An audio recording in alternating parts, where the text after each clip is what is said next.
dnešnom videu by som chcel predstaviť jedného z mojich favoritov od Rolexu. Možno aj preto, z akého materiálu sú hodinky vyrobené. A to je Rolex Day-Date 2 Platina Ice Blue Dial.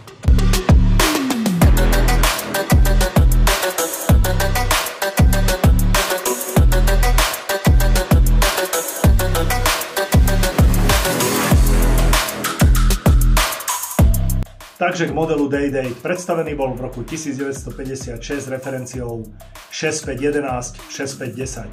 Model prešiel rôznymi zmenami, takisto rôznymi kalibrami, toto úplne rozoberať nebudem. Väčšinou ale hodinky boli o veľkosti 36 mm, bola to bežná veľkosť pre model Day-Date.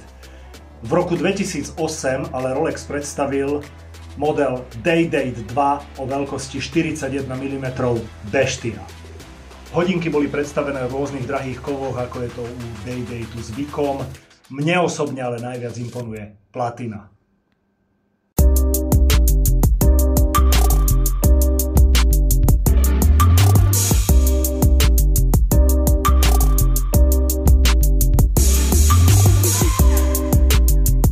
Takže ako som spomínal, model bol predstavený v roku 2008, v roku 2015 bol vyradený, robil sa relatívne krátko a bol nahradený modelom Day-Date 40 mm s novým kalibrom 3255. Rozpoznávacie znaky, že sa jedná o platinu, sú v prvom rade hladká luneta, pri ostatných kovoch sa používala luneta vrúbkovaná.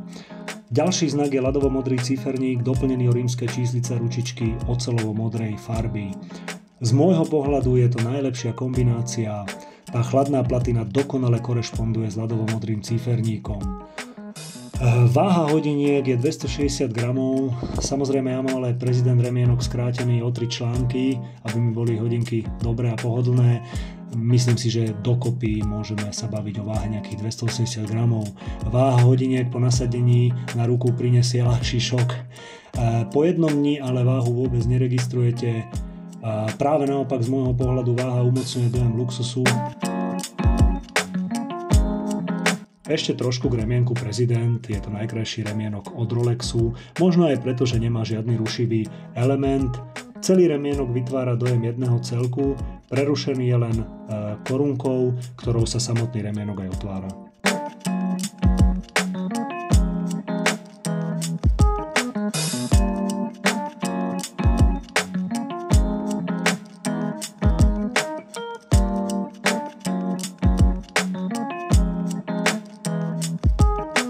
Ešte veľmi stručne ku kalibru.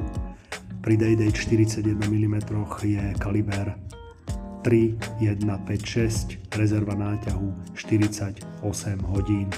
Takže samotný Day-Date je veľmi reprezentatívny model. Platina tomu dodáva ešte väčší šmrnc. Z môjho pohľadu je toto najviac, čo od Rolexu môžete mať. Takýmto hodinkám dokážu konkurovať už len kameňové veci od Rolexu. Porovnáme s Day-Date 36 Rose Gold Rainbow. Nie je úplne môjim zámerom tu rozoberať Day-Date, skôr tu ide o porovnávanie kovov a veľkostí a z toho dôvodu som aj zvolil model v Rose Golde 36 mm Rainbow. Mne hodinky sedia na ruke veľmi dobre, ja som samozrejme trošku aj tenší, možno robustnejším, silnejším chlapom by už mohli pôsobiť tie hodinky trošku ženský. Treba ale brať do úvahy, že pod rok 2008 boli prakticky Day-Datey len 36 mm, čiže to boli bežné pánske modely. Dnešné štandardy samozrejme už možno umocňujú dojem, že hodinky sú skôr pre dámy. Samozrejme ciferník Rainbow tomu dodáva ešte väčší, povedzme, zmysel pre dámy. Mne osobne ale ten ciferník sedel veľmi dobre, je to nádherný ciferník, hodinky celkovo mi sedeli na ruke dobre, ja som ich ani nevnímal ako dámske hodinky, ja si viem predstaviť úplne bežne život s týmito hodinkami na ruke. Hodinky sú veľmi veselé, moderné, farebné, mne to sedí, viem si to predstaviť na modernom, mladom nejakom, povedzme, štýlovom chalanovi. Snažil som sa urobiť videá a fotografie v rôznych podmienkách, či už vonku alebo v interiéri, aby bolo vidieť naozaj, jak tie hodinky na ruke sedia, ako sa správajú kamene, tie zafíry v dúhovej farbe Rainbow. Možno to aj trošku vnímam ako alternatívu pre model Daytona Rainbow, že je to taká príjemná alternatíva, pokiaľ by nebolo možné Daytonu Rainbow si kúpiť. Takže toto možno vnímam ako takú zdravú alternatívu. Hodinky sú fantastické, na ruke naozaj krásne, za mňa 100% vec.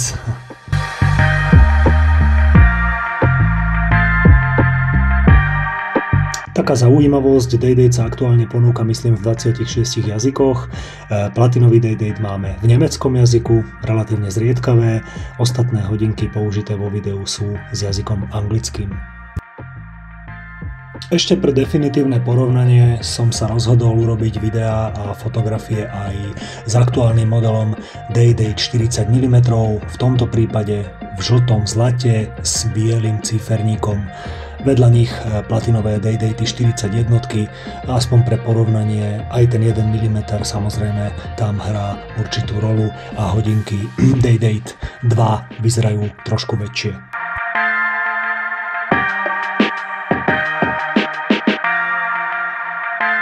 Takže zhrniem platinu. Platinové hodinky od Rolexu sú strop, 100% to odporúčam, sú to hodinky na každý deň, reprezentatívne, vyzerajú brutálne. V tej Rolex komunite, keď sa niekde objavíte v platinových hodinkách, tak ste boss.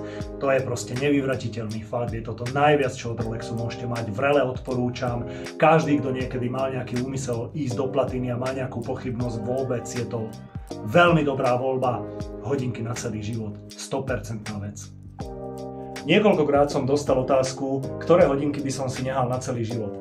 V prvom rade veľmi nerád odpovedám na túto otázku, pretože ja by som chcel za svoj život ponosiť a precítiť čo najviac hodiniek. Koniec koncov aj preto môžu vznikať takéto videá.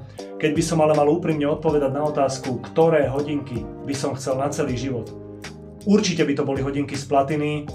Rolex mám samozrejme veľmi rád, ale o stupeň radšej mám Patek.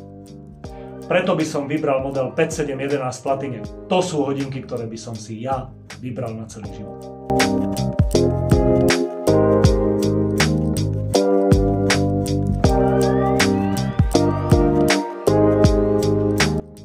Takže takto som zhrnul môj pohľad na platinu. Môžem len odporučiť. Ak sa vám video ľúbilo, dajte like, odber a ideme na ďalšiu tému. Ďakujem.